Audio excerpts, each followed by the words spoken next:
Hi! Hello! నమస్తే. Welcome to BVR TV official మిత్రులారా నేను మీ బీవీఆర్ రావుని. ఏపీలో పోలీస్ వ్యవస్థ పూర్తిగా విఫలమైందని, పోలీసుల సమక్షంలోనే దాడులు జరగడమే అందుకు తార్కాణమని వైఎస్ఆర్‌సీపీ నేత, మాజీ మంత్రి ఆర్‌కే రోజా అన్నారు. ఇబ్రహీంపట్నంలో టీడీపీ గూండాల దాడిలో ధ్వంసమైన మాజీ మంత్రి జోగు రమేష్ నివాసాన్ని రోజా, అలాగే ఎమ్మెల్సీ వరుడు కళ్యాణి, పలువురు నేతలు శుక్రవారం పరిశీలించారు. జోగి కుటుంబాన్ని పరామర్శించేందుకు అనంతరం వాళ్ళు ఆహ్, ఆయన వాళ్ళ కుటుంబ సభ్యుల్ని కలిసి ఆ తర్వాత మీడియాతో మాట్లాడడం జరిగింది. ఏకంగా మాజీ మంత్రి ఇంటిపైన దాడులకు తెగబడ్డారు. ఇక సామాన్యుల పరిస్థితి ఏమిటి? రాష్ట్రంలో పోలీసు వ్యవస్థ పూర్తిగా ఫెయిల్ అయింది.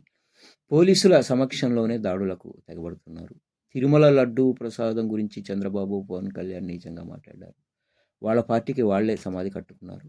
రాష్ట్ర ప్రజలను ఈ ఇద్దరు క్షమాపణ కోరాలి. కానీ అలాంటి వాళ్లను వెంకటేశ్వర స్వామి మాత్రం క్షమించడు అని రోజా కామెంట్ చేశారు. జగన్ పర్యటనకు జనం రాకుండా అడ్డుకోవాలని చూస్తున్నారు.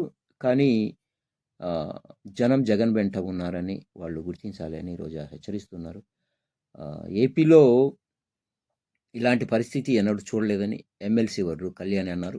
రాష్ట్రంలో రెడ్ బుక్ రాజ్యాంగంతో దాడులకు తెగబడుతున్నారు. రాష్ట్రపతి పాలన విధించాల్సిన పరిస్థితి తలెత్తింది అని వాళ్ళు అంటున్నారు. నిజంగానే ఒకసారి మీరు ఆలోచించాలి కూటమి వాళ్ళు. ఇటు బాబు గాని, అటు పవన్ కళ్యాణ్ గాని. సో, చూడండి ఏం జరుగుతుంది? ఎందుకు ఇదంతా?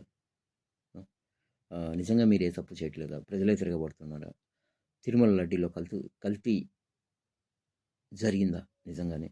అది సీబీఐ దాన్ని దాచిపెడుతోందా? లేదా సీబీఐ రిపోర్ట్ తప్పుడుగా ఉందా? లేదా సీబీఐ అసలు చెప్పలేదా?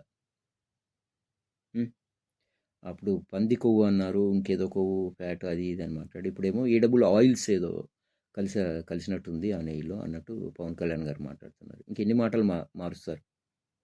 ఇంకెంత మభ్యపెడతారు? ఆలోచించారు.